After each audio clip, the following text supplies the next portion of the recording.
चलिए आज की क्लास स्टार्ट करते हैं। डिजिटल फाइनेंशियल से आप सब क्या समझते हैं?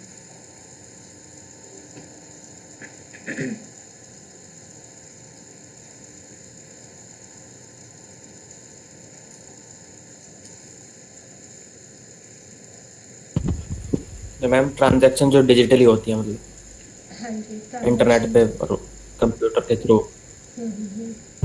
बिल्कुल ठीक। ऐसे कौन कौन सी जगह पे है या कौन कौन से ऐप है जहाँ पे आप मतलब डिजिटल ट्रांजैक्शन आप करते हैं, और किस किस मेथड के थ्रू से आप डिजिटली फाइनेंस करते हैं? मैम गूगल पे, पेटीएम। फोन पे, हम्म। पेटीएम। पेटीएम हम्म। और मैम नेट बैंकिंग भी है। नेट बैंकिंग है, डेबिट कार्ड, क्रेडिट कार्ड, इनके थ्रू से भी हमारी पेमेंट होती है। यूपीआई। यूपीआई के थ्रू से पेमेंट होती है। बिल्कुल ठीक। इन सब से इसका बेनिफिट क्या है? अगर हम डिजिटली ट्रांजैक्शन कर रहे हैं तो डिजिटल ट्रांजैक्शन का आपको क्या लगता है कि क्या क्या बेनिफिट है?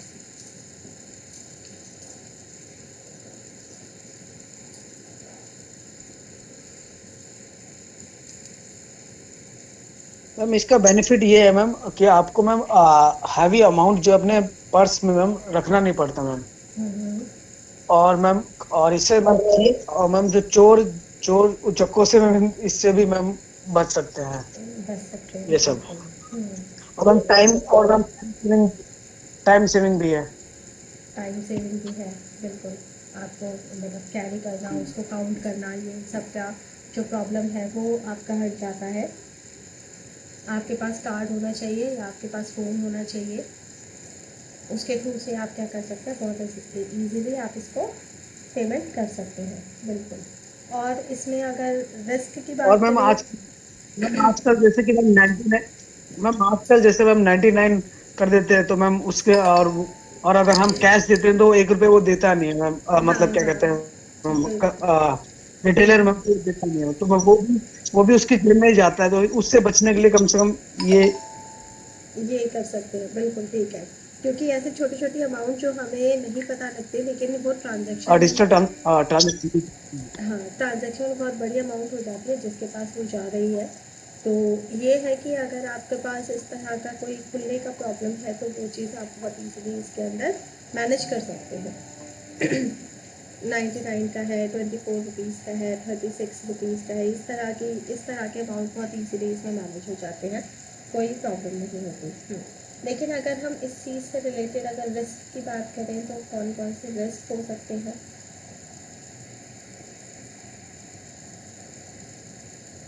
और उनसे हम कैसे बच सकते हैं?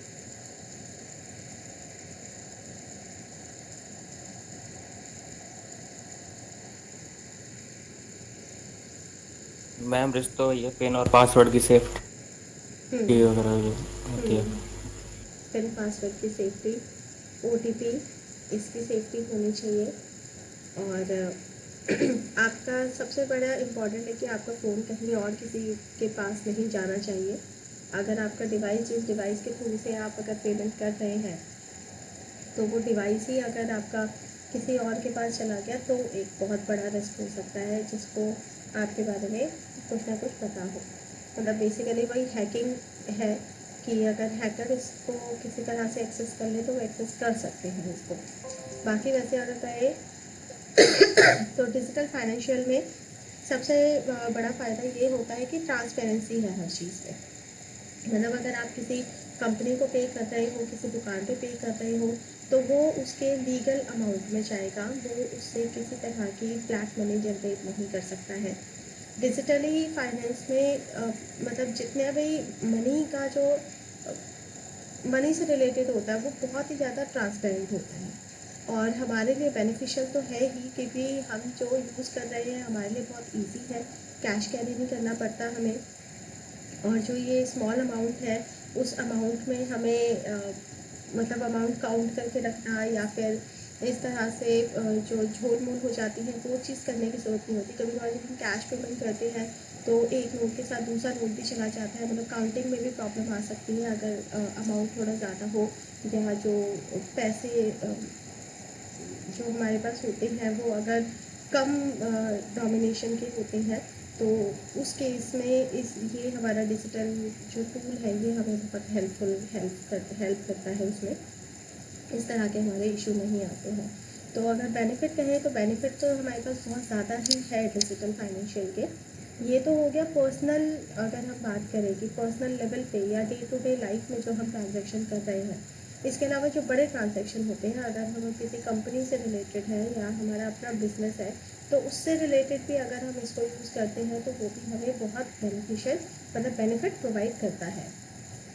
उसमें भी हमारे काफ़ी सारे ट्रांसपेरेंसी रहती है, और जितने भी टैक्सेस होते हैं वो भी ट्रांसपेरेंसी से लगते हैं, और इनका बेनिफिट गवर्नमेंट को भी जाता है, और ऑब्वियस सी बात है हम इंडिविजुअल को तो जाता ही जाता है। तो करते हैं स्टार्ट डिजिटल फाइनेंशियल में कि tools is the today world, everything is digitalize. यानी कि अभी कहें तो डिजिटल इंडिया की वजह से सब कुछ डिजिटल हो गया है, which means we can access और get everything service in digital format through the mobile phone, computer, tablet. आजकल हमारे पास ये जो डिवाइसेस है, ये डिवाइस हमारे लिए इतनी इम्पॉर्टेंट हो गई हैं कि इसके बिना तो हम अपनी लाइफ को सोच भी नहीं सकते हैं। The invention of the computer and smartphone has created a huge impact on the financial services. Today, using the computer or the mobile phone, a person can access his or her bank account. हम bank account access कर सकते हैं, verify account कर सकते हैं, fund transfer कर सकते हैं, डिपॉजिट कर सकते हैं कैश को, और बिल पे कर सकते हो, टिकट बुक कर सकते हैं। ये जितने भी बेनिफिट्स हैं ये हमें देता है। इसमें आपको कहीं जाने की ज़रूरत नहीं पड़ेगी, आपको क्यू में खड़े होने की ज़रूरत नहीं पड़ेगी। आप अपना घर बैठ के अपने कन्वीनियंट टाइम पे अपना बुकिंग कर सकते हो। ये एक फ़िज़िकल हरासमेंट जो होती है वो आपकी बच जाती है, कि आपको पर्टिकुलर टाइम निकालना है, उस टाइमिंग में आपको जाना है, वहाँ पे जाके आपको अपना काम करा के फिर वापस आना है, तो वो सारी चीज़ें जो हेडेक होती हैं वो बच जाती हैं। Also the invention of the ATM reduce the time taken to withdraw and deposit money from the bank. और बाकी जो हमारे पास मशीन्स आ गई है, मतलब बैंक ने जो मशीन अवेलेबल कराई है जो कैश डिपॉजिट करने के लिए भी है, और ATM मशीन्स भी है, उससे हमें बैंक की लाइनों में भी नहीं लगना पड़ता है, और ये सारे टास्क जो है हमारे बहुत ईजिली हो जाते हैं। Digital service help to save the time by providing the service to a single touch. Customer want to know where they are and what happening to their properties. They want immediate access to information at any time in case no need of the computer and go to any bank. Fill the online form, apply online form and need to wait the result. यानी कि अगर आपको कुछ भी information चाहिए, अपने financial से related information चाहिए या किसी और चीज़ से रिलेटेड भी इंफॉर्मेशन चाहिए, तो आप घर बैठ के ऑनलाइन आप कर सकते हो अपने फ़ोन की हेल्प से। डिजिटल लिटरेसी का मतलब क्या होता है? डिजिटल लिटरेसी का मतलब सिर्फ नॉलेज और स्किल्स जो कि हम डिजिटल डिवाइस को हम यूज़ कर सकते हैं, और डिजिटल टेक्नोलॉजी को कैसे यूज़ कर सकते हैं अपनी फाइनेंशियल ट्रांजैक्शन करने के लिए।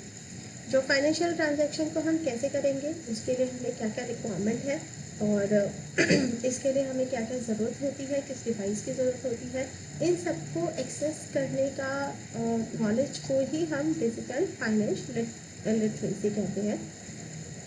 It is solely the individual ability to access the digital resource for the financial transaction. Safety and security are the two primary factors in accessing the digital financial tool. In order to be more secure, the fund transfer and about the safety of the private data, you should be aware of the some principle of the digital financial. अब इसमें हमें security भी चाहिए, क्योंकि जब हम कोई भी डिजिटली जब हम ट्रांजैक्शन करते हैं तो कुछ हमारे प्रिंसिपल्स होते हैं जिनको हमें याद रखने की ज़रूरत है, जिनसे हमें अवेयर होने की ज़रूरत है।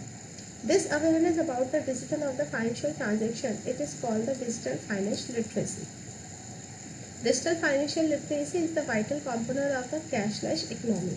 अब कैशलेस इकोनॉमी के लिए हमें लिटरेसी होना बहुत ज़रूरी है, जिसके अंदर हमारा OTP आ जाता है कि यस OTP आपको कहीं किसी को नहीं बताना है, और आपका जो कार्ड के नंबर है, जो कार्ड के डिटेल है, वो डिटेल आपको किसी के साथ शेयर नहीं करनी है। जो अगर आपका OTP का काम एक बार हो जाता है तो उसको फ़ोन से भी डिलीट कर दीजिए, ताकि उसको आगे कोई मिसयूज़ ना कर सके। तो तो इस तरह की लिटरेसी जो है हमारे पास होनी चाहिए जब भी हम डिजिटली ट्रांजैक्शन कर रहे हैं। इसको हम आगे लिटरेसी के बारे में और भी आगे पढ़ेंगे कि ऐसे जब हम इन सब डिजिटल कंपोनेंट्स को यूज़ करते हैं तो हमें क्या क्या उसके अंदर ध्यान रखना चाहिए। Digital financial services are the whole of the lot of financial services that offer a digital channel of the POS, ATM, cash machine, etc. of the internet facility. These facility are delivered the access via the internet only. अब हमारे पास क्या है कि हमें कौन कौन सी services दी जाती है। हमें POS सर्विसेज दी जाती है, यानी कि पे ऑन, जब आपको सर्विस मिल जाती है उसके बाद आप पे कर सकते हैं। ATM की आपको सर्विस मिलती है, कैश डिपॉजिट आपको मशीन मिलती है। ये सारी आपका जितने भी ये डिवाइसेस हैं जो आपके टास्क को ईजी करते हैं, ये सब इंटरनेट से ही चलते हैं। तो इंटरनेट एक बहुत इंपॉर्टेंट कंपोनेंट हो जाता है जब हम डिजिटली इन्वॉल्व होते हैं। तो this also includes the personal mobile banking like the M-Pay, M-Money, which provide the both transactional and non-transactional service. अब M-Pay और M-Money नाम की जो सर्विसेज है वो आप कैश में कोई ट्रांजैक्शन करनी हो तो भी उसके थ्रू से कर सकते हैं, कोई सर्विसेज की आपको लेनी है तो भी आप उससे कर सकते हैं। तो digital financial service are often denoted by the name of the financial technology और द फिनटेक। इसको हम क्या कहते हैं, इसको शॉर्ट फॉर्म में अगर हम डिजिटल फाइनेंशियल को कहेंगे तो शॉर्ट फॉर्म में इसको फिनटेक कह सकते हैं। This digital age facilitate the growing number of the fintech company and actually making a digital life simpler. तो हमारे पास ऐसी बहुत सारी कंपनीज हैं जो डिजिटली ट्रांजेक्शन कर रही हैं, ठीक है। इसमें से हम बहुत सारे कंपनियों को यूज़ कर रहे हैं, अमेज़ॉन है, फ्लिपकार्ट है, आपका पेटीएम है, ये सारी हमारी डिजिटल मतलब फिनटेक कंपनी ही कहेंगे जिसके थ्रू से आप सर्विसेज भी लेते हो और आप गुड्स की भी गुड्स भी आप उससे परचेज करते हैं और डिजिटली हम उसको पेमेंट करते हैं। इधर it may be paying utility bill, riding a cab, payment goes online now. Digital financial service on the fintech industry is reshape and lifestyle and economy towards the more productivity. तो digitally जब हम काम करते हैं तो digitally जब हम पे करते हैं, अगर आप कैब बुक कर रहे हैं आपने डिजिटली पे करा, आपने बिल पे करा, तो ये हमारे क्या है, जैसे मैंने अभी बताया कि इंडिविजुअल के लिए तो बेनिफिट है ही है, बट ये और ज़्यादा प्रोडक्टिविटी की तरफ जाता है और इकोनॉमी को भी स्ट्रॉन्ग बनाता है, क्योंकि इसमें किसी तरह की फिर काला बाजारी वाली बात नहीं रहती है। कोई आपका इसमें से किसी तरह के आपसे अमाउंट ज़्यादा नहीं ले सकता, आपसे कम नहीं ले, आप कम नहीं पे कर सकते, ये सारे आपको बेनिफिट मिल जाते हैं। There are the 3 key components of such the digital financial services. Digital transaction platform enable a customer to use a device to make a receive payment and transfer and to store value electronically with a bank or such non-bank institute which permit to store the electronic value. The important thing there is no contribution of the cash money in it. ठीक है, ये चीज़ सबको पता है कि हाँ भाई digitally जब हम ट्रांजैक्शनल कोई प्लेटफॉर्म यूज़ कर रहे हैं तो एक सबसे बड़ी बात कि हमें कैश का पे नहीं करना पड़ता, और जितनी भी आप ट्रांजैक्शन पे कर रहे हो, जितनी भी आप ट्रांजैक्शन कर रहे हो वो सारे इलेक्ट्रॉनिकली आपकी सेव होती रहती है, इलेक्ट्रॉनिकली सेव होती है। तो बीच में कोई ट्रांजैक्शन मिस होने का कोई सवाल ही पैदा नहीं होता। आपका सारा जो रिकॉर्ड है वो बैंक के साथ कनेक्टेड है। जब भी आप कोई ट्रांसफ़र कर रहे हैं अमाउंट या जब भी आप कोई ट्रांजैक्शन कर रहे हैं तो वो सारा अमाउंट, मतलब पहला बेनिफिट तो यही है कि आपके पास एक एक पैसे का आपके पास हिसाब किताब होता है कि आपने कौन सी चीज़, कितने पैसे आपने कहाँ पे खर्च करे और किसके लिए कहाँ पे डिडक्ट हुए हैं, तो ये सारी इन्फॉर्मेशन हमें रहती है। जब हम कैश में करते हैं तो कैश में हमारे पास कुछ ना कोई डेटा मिस हो ही जाता है। अगर आप दिन के 100 ट्रांजैक्शन कर रहे हैं, आप 100 बार किसी को पे कर रहे हो, तो कहीं ना कहीं अमाउंट हमें याद रखने में मुश्किल ही रहती है। सेकेंड इसका बेनिफिट होता है कि retail agent use a digital device connected to the communication infrastructure to transmit and receive the transaction detail. It enables the customer to convert the cash into electronically stored value and transfer the value back into cash. The main task is to manage the promotion and dissemination of the digital service to the customer.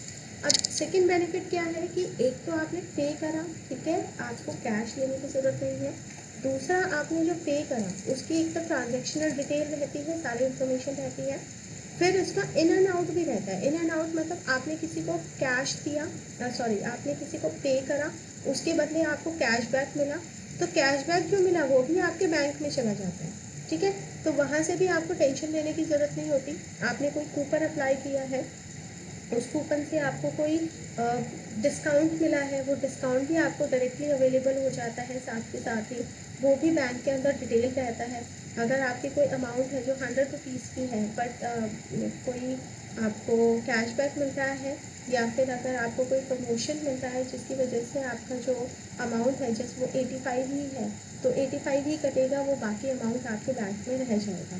तो ये एक और second benefit आपको मिल जाता है कि पे आप कर रहे हो और जो अभी आपको कैशबैक मिल रहा है तो सारी इन्फॉर्मेशन डिजिटली आपके बैंक में सेव रहती है। आप उसको कभी भी कैसे मर्जी भी आप उसको रिव्यू कर सकते हो, देख सकते हो। Device the customer device can be digital like mobile phone that is a mean of the transmitting data and information, or an instrument like the payment card machine and connect to the digital device like the POS terminal. पे on service, इसमें POS terminals यानी कि जहाँ से भी आप पे कर रहे हो, डिजिटली आप पे कर रहे हैं, तो हमारे पास ऐसे बहुत सारे POS टर्मिनल्स हैं जहाँ से आप पेमेंट कर देते हो at the time of service, जब भी आप सर्विस ले रहे हो। जैसे कि अगर आपने पेट्रोल आपने फिल कराया, तो साथ के साथ आप UPI के थ्रू से उसको पे कर रहे हैं, ठीक है। फास्टैग है आपका, उसको आप पे कर रहे हो ऑनलाइन। तो ये आपके सारे जो डिजिटल डिवाइस है, बेसिकली फ़ोन हो गया आपके पास, उसके थ्रू से ही हम ये सारे जो ट्रांजैक्शन है वो करते हैं at the time of service, ठीक है। सर्विस के टाइम पे ही आप उसको पे करते हैं। Benefit of the digital financial service, क्या क्या बेनिफिट होते हैं? बेनिफिट तो बहुत सारे हैं, अभी हमने वैसे भी काउंट करे। एक तो एक्सेसिबल एनीवेयर, आप कहीं पे भी कभी भी किसी भी टाइम पे आप एक्सेस कर सकते हो। आपको दिन रात देखने की ज़रूरत नहीं है, आपको शॉप के ओपन या क्लोज की टाइमिंग की टेंशन नहीं है।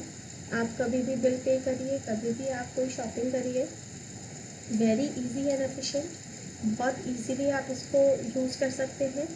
Save lot of time and resource, no more waiting in queue and effective fund transfer. और इसके अंदर आपको लाइन में खड़े होने की ज़रूरत नहीं है, टाइम सेविंग है, आप अपने कन्वीनियंट के अकॉर्डिंग इसको यूज़ कर सकते हैं। Every transaction is updated on real time, और ये इम्पॉर्टेंट है कि रियल टाइम पे आपका डेटा जो है सेव हो जाता है। अगर आपने 12:30 पे अगर आपने कोई ट्रांजेक्शन करी है तो उसी टाइम पे रिकॉर्ड हो जाएगी। ईज ऑफ डिसीजन मेकिंग, आप इजीली डिसीजन मेक कर सकते हो, क्योंकि यू कैन कंपेयर। आप अगर दो सर्विसेज, अगर आप एक ही सर्विस लेना चाहते हो और दो अलग अलग जगह से लेना चाहते हो, तो आप दोनों की सर्विसेज को आप इजीली कंपेयर कर सकते हो, और कंपेयर करके आप फास्ट ही आप उसको डिसीजन मेक कर सकते हो। आपको शॉपिंग करनी है, अमेज़ॉन बेटर है, फ्लिपकार्ट बेटर है, you can compare with in a second, with in a minute आप करो, और उसके बाद जहाँ से आपको अच्छा लगता है वहाँ से आप फिर आप शॉपिंग कर सकते हो। Reliability and flexible in effecting a transaction, अब ट्रांजेक्शन में भी आपका रिलायबल है और फ्लेक्सिबल है। आपको एक बैंक से पेमेंट नहीं करनी है, आप दूसरे कार्ड से पेमेंट करना चाहते हैं, आप पे कर सकते हो। आप कार्ड डिटेल नहीं सेव करना चाहते, आप UPI से कर सकते हो, ठीक है, डायरेक्टली बैंक से आपका पेमेंट हो जाएगा। आपको नेट बैंकिंग प्रेफर करना है, आप नेट बैंकिंग प्रेफर कर सकते हो। तो ये सारे आपके बेनिफिट्स इसमें आ जाते हैं। सीमलेस इंटीग्रेशन ऑफ द और डिजिटल प्लेटफॉर्म, और सबसे मतलब बेनिफिट इसमें क्या है कि आप किसी भी प्लेटफॉर्म से अगर आप पे कर रहे हो, ठीक है, वो सारे प्लेटफॉर्म का डेटा एक ही जगह पे सेंट्रलाइज स्टोर हो जाता है। आप चाहे पेटीएम यूज़ कर रहे हैं, चाहे अमेज़ॉन का पे यूज़ कर रहे हैं, भीम UPI यूज़ कर रहे हैं, क्रेडिट डेबिट कार्ड यूज़ कर रहे हैं, क्रेडिट कार्ड तो अलग हो गया, डेबिट कार्ड यूज़ कर रहे हैं, सब आपकी डिटेल जो है बैंक के अंदर उसमें ऐड हो जाएगी, और बहुत ईजिली आप उसको मैनेज कर सकते हैं। आप देख सकते हैं कि कौन कौन से पिन के थ्रू से क्रेडिट कार्ड से भी किया है, तो आपको पे बाद में करना है, बट ट्रांजेक्शन में आपके आ जाता है। इको फ्रेंडली है, increase in customer base with the tech support, और कस्टमर जो है टेक सपोर्ट में ज़्यादा अच्छे से अपना इन्वॉल्वमेंट दे पाता है। Increase the reach through the omni channel digital market, और आपके पास बहुत सारे चैनल्स हैं जिसमें आप डिजिटल मार्केट में आप एंट्री कर सकते हो, तो मल्टीपल चैनल की आपको नॉलेज हो जाती है। These are the advantages of the digital financial service that benefit the both business and the customer in society. चाहे कस्टमर की बात करें, बिजनेस की बात करें, इंडिविजुअल की बात करें, सबको ये बेनिफिट देता है। The involvement of the computing technology is charging the determine the conventional banking and the financial system. अब ये जितना भी हमारा डिजिटल मार्केटिंग या डिजिटल फाइनेंशियल सर्विस है, डिजिटल टूल है, इसने क्या है, कन्वेंशनल बैंकिंग और फाइनेंशियल सिस्टम को बहुत पीछे छोड़ दिया है। बहुत ज़्यादा चेंजेस आ गए हैं। जो कन्वेंशनल तरीके होते थे पहले, जिसके थ्रू से हम पे करते थे या हम अपने ट्रांजैक्शन करते थे, मनी ट्रांजैक्शन करते थे, आज की डेट में वो बहुत ज़्यादा बदल गया है और बहुत फास्ट है, बहुत ज़्यादा ज़रूरी है और बहुत बेनिफिशियल भी है। डिजिटल फाइनेंशियल को जो ट्रांसफॉर्म किया गया है कन्वेंशनल से, जो हम डिजिटल में लेकर आए हैं, क्या क्या इसमें इम्पोर्टेंस है, इसका बेनिफिट क्या है, ये इम्पोर्टेंस क्या है।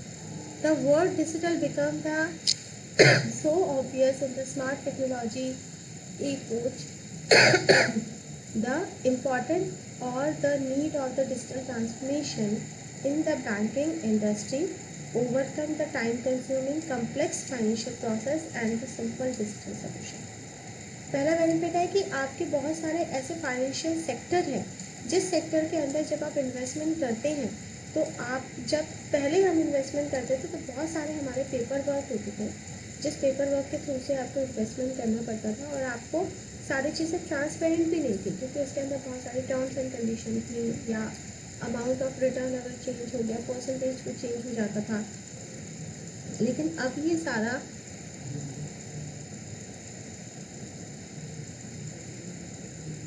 अब जो है सारा इंफॉर्मेशन जो है डिजिटली अवेलेबल है आपके पास। टाइम टू टाइम आपके पास इंफॉर्मेशन आ जाती है, आपको मैसेज के थ्रू से इंफॉर्मेशन। फॉर एग्जांपल आपको कोई ईएमआई पे करनी है, तो ईएमआई आपका कब किस टाइम पे कितना परसेंटेज के थ्रू से जा रहा है। तो जब हम मैनुअली किसी चीज़ को पे करते हैं तो वहाँ पे इतनी ट्रांसपेरेंसी नहीं होती, बट जब हम डिजिटली पे कर रहे होते हैं तो डिजिटल में वो सारी चीज़ें ट्रांसपेरेंट होती हैं, वो आपसे ज़्यादा अमाउंट नहीं ले सकते हैं। तो इस तरह के, या फिर अगर आप कोई पॉलिसी ओपन कर रहे हैं तो वहाँ पे भी जब आप डिजिटली ट्रांजैक्शन कर रहे हैं तो वहाँ पे भी ट्रांसपेरेंसी रहती है, किसी तरह की कोई फ्रॉड के चांसेस नहीं होते। Digital revolution in the financial technology give people to utmost freedom to the control their account. Every individual could effect any kind of transaction without seeking the help of their home and bank staff. The digital financial is robust, user friendly, focus on the customer satisfaction। और इसके बाद next benefit आपका यही आता है कि आपको किसी तरह से किसी भी टाइप के किसी और पर्सन की हेल्प लेने की ज़रूरत नहीं होती। आपको बैंक में जाने की ज़रूरत नहीं है, बैंक के किसी स्टाफ से बात करने की ज़रूरत नहीं है, आपको किसी और से बात करने की ज़रूरत नहीं है। बहुत यूज़र फ्रेंडली तरीका होता है डिजिटली पे करने का। तो आप डिजिटल फाइनेंशियल को यूज़ करते हैं तो रोबस्ट है, यूज़र फ्रेंडली है। तीसरा, digital transformation does not only simplify the existing system but it also facilitates the evolution of the new financial product and tools that increase the productivity efficiency of any task। तो digital financial में क्या है कि इसमें benefit है कि आपकी productivity बढ़ जाती है, ठीक है, एफिशिएंसी बढ़ जाती है, क्योंकि आपको अमाउंट का बहुत ज़्यादा ट्रांजैक्शन पे ध्यान देने की ज़रूरत नहीं होती। सब कुछ डिजिटल फॉर्म अवेलेबल है, जो काम आपका होना होता है वो बहुत जल्दी हो जाता है। इसमें ऐसा नहीं है कि 3-4 एम्प्लॉय से होके जाएगा तब आपका पेपर फाइनली पहुंचेगा या आपके डॉक्यूमेंट्स फाइनली पहुंचेंगे। तो कोई भी अगर आप टास्क करते हो तो वो बहुत फास्ट हो जाता है, तो इसलिए प्रोडक्टिविटी बढ़ती है और एफिशिएंसी बढ़ जाती है उस टास्क की। The best example of the digitization is FASTag, the toll collection system जो made simple You could have more time and resource, go paperless, go be could be more productive. That secure transaction, the power and importance of the digital financial transformation. FASTag का कल ही discuss किया था कि आपका जो toll collection होता है, toll collection में आपको बहुत ज़्यादा वेट करने की ज़रूरत नहीं है, आप बहुत जल्दी उसमें से आप पे कर देते हो डिजिटल मीडिया के थ्रू से, डिजिटल मीडियम के थ्रू से। तो फास्टैग आपका एक न्यू ऑप्शन है। Digital transformation, the existing banking industry not just be recording the transaction but to derive the simple understanding the customer behavior and market approach. The banking procedure has evolved in an instance driven financial system. तो digital financial system में क्या है कि जो existing था उससे अब जो है बिहेवियर बहुत ज़्यादा बदल गया है, कस्टमर का बिहेवियर बदल गया है। कस्टमर के बिहेवियर को समझना और मार्केट के अप्रोच को समझना कंपनीज के लिए बहुत इजी हो गया है।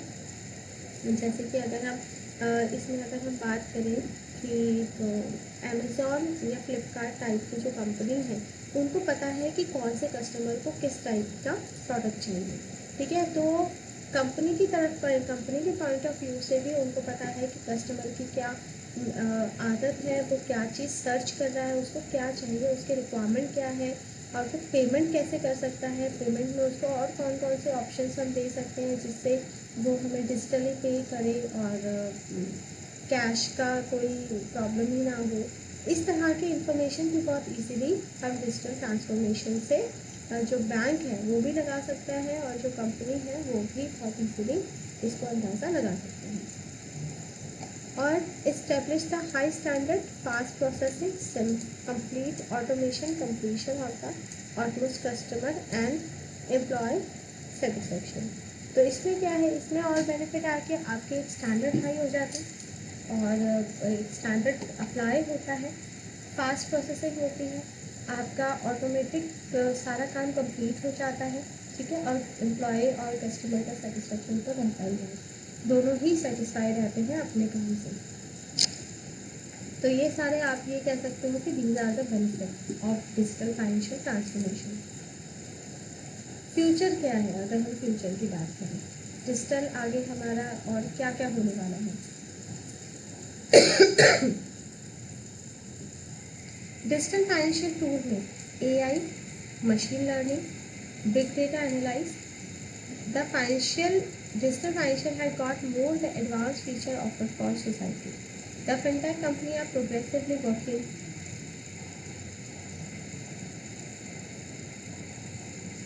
towards to make the disruptive changes in the financial industry. अच्छा, इसमें आप लोग मुझे बताइए एआई, मशीन लर्निंग और बिग डेटा एनालाइज क्या होते हैं, तीनों के बारे में किसी को पता है?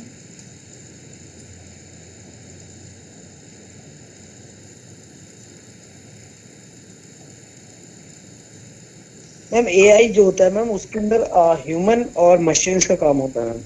हम्म। और मशीन लर्निंग मैम ये है कि मैम जो मशीन है मैम कैसे मैम जैसे कि मैम आजकल एम्स में भी जाते तो वहां पर एक सिस्टम है मैम, तो उसके अंदर वो बताता है मैम कैसे इसको यूज किया जाए। तो ये चीज है। और बिग डाटा एनालिटिक्स मैम ये है कि मैम जो जो डाटा है मैम उसको एनालाइज कर कर और जो नेक्स्ट आगे वाली जो पॉलिसी है मैम, जैसे कस्टमर को मैम कैसे अलग अलग प्रोडक्ट और सेटिस्फाई कैसे कैसे दे सकते हैं मैम उनको अलग अलग तरीके से, ये चीज है। बिल्कुल ठीक ठीक बोला आपने। देखिए, शुरू करती हूँ मैं बिग डेटा एनालिटिक्स से। बिग डेटा एनालिटिक्स ये होता है कि आपने हडूप का नाम सुना होगा, बिग डेटा हडूप। किसी ने नाम सुना है? नहीं सुना होगा तो कोई बात नहीं। बिग डेटा हडूप बेसिकली ये बताता है कि जो बड़े बड़े डेटा होते हैं उस डेटा पे कैसे काम किया जाता है। बड़े डेटा का मतलब सिर्फ ये नहीं कि 500 हज़ार 5000 एंट्रीज, इसका मतलब है 1 TB, GB, टेराबाइट या गीगाबाइट।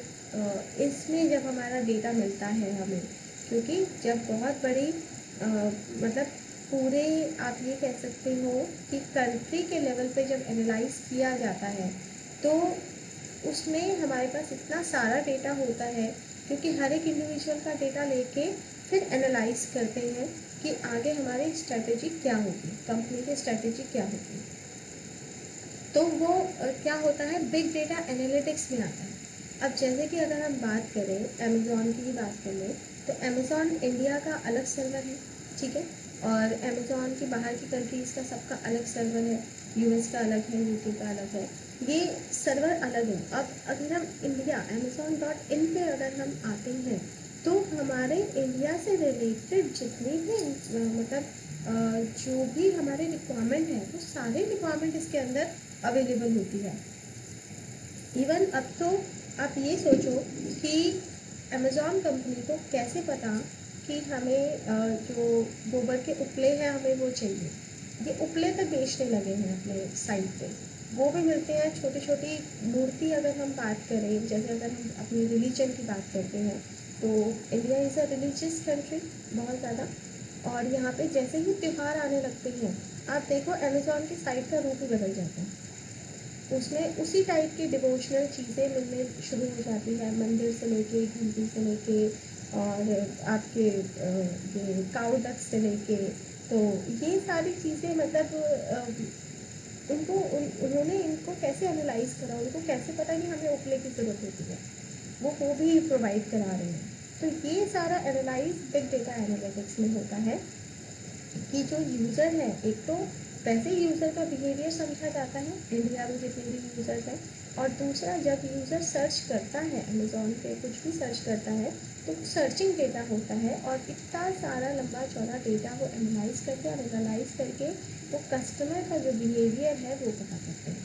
कस्टमर का बिहेवियर पता करने के बाद ही वो हमें वो प्रोडक्ट प्रोवाइड करते हैं।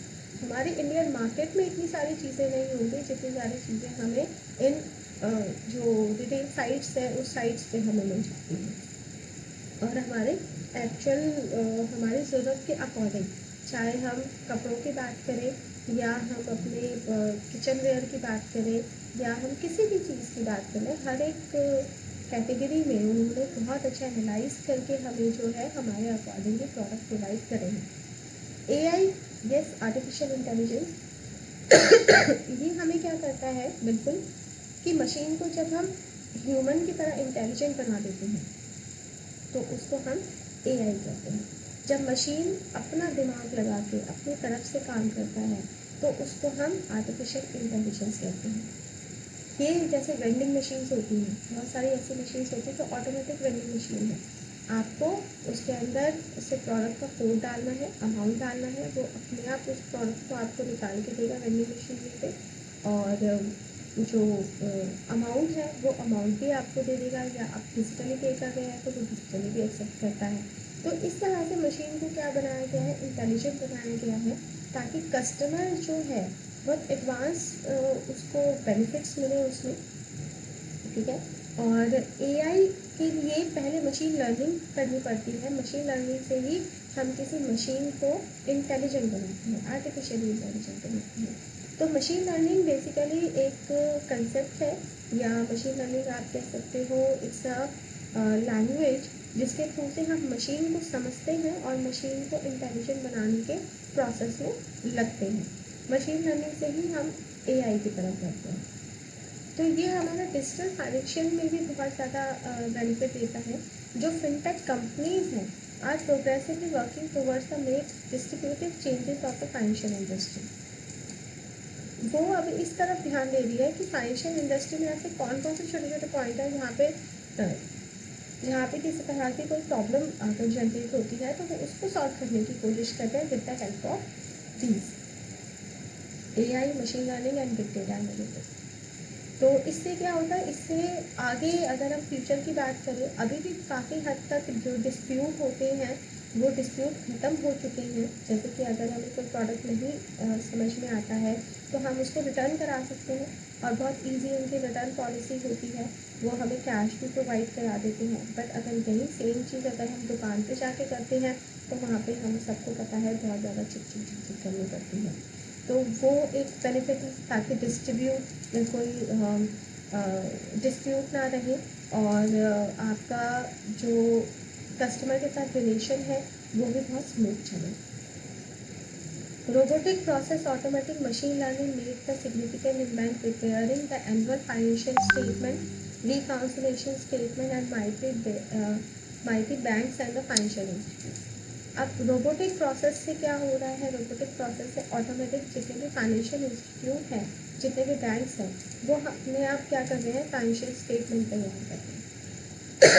उनके पास बहुत सारे ऐसे डिवाइसेस, ऐसी मशीन्स हैं, ऐसे सॉफ्टवेयर्स हैं जिसके थ्रू से पूरे ईयर का वो अपने आप ही अगर स्टेटमेंट करनी है तो वो इजीली उसको डिक्ट कर सकते हैं। AI cognitive computing algorithm based prediction and decision making on the future value are being implemented in the traditional system। और ट्रेडिशनल सिस्टम में अगर कोई डिसीजन मेक करना है, किसी तरह की कोई एल्गो और कोई प्रिडिक्शन अगर निकालनी है तो वो अब AI के थ्रू से हो रहा है। AI के थ्रू से हम आगे की प्रिडिक्शन निकाल सकते हैं कि आगे क्या हो सकता है, बिहेवियर के अकॉर्डिंग या डेटा से रिलेटेड वो प्रिडिक्शन करते हैं और उसी के अकॉर्डिंग आगे प्रोग्रेस करते हैं। Digital transformation in the banking and financial industry is absolutely producing ultimate functional excellence. इसमें क्या है कि डिजिटली अब जितने भी काम हैं वो बहुत ज़्यादा स्मूथ हो रहे हैं और एक्सीलेंस की तरफ बढ़ रहे हैं। यानी कि अभी किसी भी काम में कोई झोल नहीं होता, किसी तरह के काम में कोई धंधा नहीं होता। आपने सिंपली कोई प्रोडक्ट खरीदा, आपको सिंपली उसका पे करना है, आपको जो कैशबैक मिला वो भी आपको ट्रांसपेरेंसी से मिल जाता है। तो यानी कि सारा काम बहुत एक्सीलेंस से चल रहा है। AI backed real time data processing, data reporting, financial planning give away the better management of finance and exponential growth of the market and the business। इसी तरह से अगर हम बिजनेस या मार्केट की बात करें तो उनका भी जो फाइनेंशियल डिसीजन है, कहाँ पे इन्वेस्ट करना है और किस में इन्वेस्ट करना बेटर है, किस में रिटर्न ऑफ इंटरेस्ट बहुत ज़्यादा आएगा, ये सारा भी वो कैसे प्रोवाइड कर रहे हैं, रियल टाइम डेटा प्रोसेस से, डेटा रिपोर्टिंग से। जितने भी डेटा है किसी कंपनी में अगर उसको फाइनेंस करना है तो उस कंपनी का पहले डिटेल निकाला जाता है, उसके थ्रू से वो AI मशीन्स उसकी चेक करती है, कैपेबिलिटी चेक करती है और फिर हम उसके हिसाब से उसमें इन्वेस्टमेंट कर सकते हैं, या कंपनी इन्वेस्टमेंट करती है। Digital financial lead to the customer centric design and quality of faster processing and mainly computer finance on demand strategy help in the marketing better in the business decision. तो digital financial से हमारा क्या है कि customer centric हम design तैयार कर रहे हैं, क्वालिटी तैयार कर रहे हैं, कस्टमर को जो जो पसंद है उसके हिसाब से हम सारी प्रोडक्ट तैयार कर रहे हैं। ये सारा हमारा बेनिफिट हो जाता है और फाइनेंशियली भी हम उसको बहुत स्टैटिटाइज करने के लिए भी हमारा ईजी हो जाता है। Smart contract make ease of tracking the assets, financial model, absolute help in a way in predictive analysis, algorithm trading, strategy, help to forecast the overall gain percentage. And the future of the digital finance has got a lot in its planning। तो इसके अंदर क्या है कि जो financial है वो बहुत एनालाइज कर सकते हैं, प्रेडिक्टिव एनालाइज कर सकते हैं, ठीक है। Algorithm trading strategy help in forecast all over a gain percentage. अगर आप किसी नए प्रोडक्ट में इन्वेस्ट कर रहे हो तो बहुत सारे ऐसे एल्गो अवेलेबल है, ऐसे सॉफ्टवेयर अवेलेबल हैं जो एक्यूरेट ऑलमोस्ट आपका उसमें बेनिफिट का परसेंटेज दिखा देते हैं। Disruptive digital finance is elevating the standard of lifestyle and reshape the financial institute with high yield and seamless quality। तो डिजिटल फाइनेंशियल टूल क्या करता है, बहुत एक उसने एक स्टैंडर्ड प्रोवाइड कर दिया है हमारे लाइफस्टाइल पे, ठीक है। और जो भी कन्वेंशनल तरीके से जितना भी फाइनेंशियल डिसीजन दिया जाता था उन सबको रीशेप कर दिया है। सब अब अपना ट्रेडिशनल तरीके से नहीं, नए तरीके से अब ये सभी अपनी ट्रांजेक्शन को हैंडल कर रहे हैं। अब डिजिटल फाइनेंशियल अगर हम इंडिविजुअल के लिए बात करें क्या बेनिफिट देता है, या स्मॉल बिजनेस के लिए बात करें तो कैसे बेनिफिट देता है। It is the lower the cost of providing the financial service. For example, digital account can be 90% cheaper than usual ones bank other provide to maintain. They even cost as title the $10 per customer. This make it profitable to provide to the customer for fewer income before the long held goal of financial inclusive it for individual. इसमें benefit क्या हो जाता है कि customer को मतलब अपने जो फाइनेंशियल डिजिटल अकाउंट है, एक तो वो बहुत इजीली मेंटेन कर सकता है उसको, ठीक है, बैंक उसको बहुत सारे अलग अलग तरीके देता है जिससे वो मेंटेन करेगा in the cost tight little as $10 पर कस्टमर। और जो कॉस्टिंग होती है वो भी थोड़ी कम हो जाती है इंडिविजुअल के लिए, और इंडिविजुअल के इनकम के अकॉर्डिंग उसको प्रोडक्ट मिल जाते हैं, ठीक है, वो अपने फाइनेंशियल के अकॉर्डिंग अपना फैसला ले सकता है। तो ये बेनिफिट होते हैं डिजिटल फाइनेंशियल के इंडिविजुअल की अगर हम बात करें। और अगर हम स्मॉल बिजनेस की बात करें तो स्मॉल बिजनेस में digitization of the finance also has an important role to play for the small business. तो स्मॉल बिजनेस के लिए भी ये बहुत हेल्पफुल रहता है। It not only give them access to the finance but give them access to the electronic payment system. It shows the finance product and give a chance to build a financial history. तो small business भी हमारा क्या कर सकते हैं कि basically अगर वो यूज़ करें तो अगर बहुत तरीके से यूज़ करते हैं तो उसको बेनिफिट भी होता है, और वो एक दूसरे के लिए भी सेट कर सकता है, रूल सेट कर सकता है कि उसको कैसे ये जो है फाइनेंशियल हैंडल करने हैं।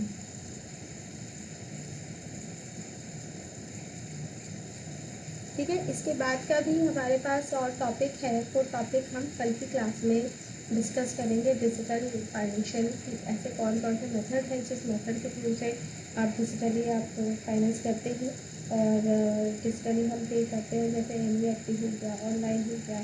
अब हम उन मेथड्स के बारे में हम कल की क्लास में डिस्कस करेंगे।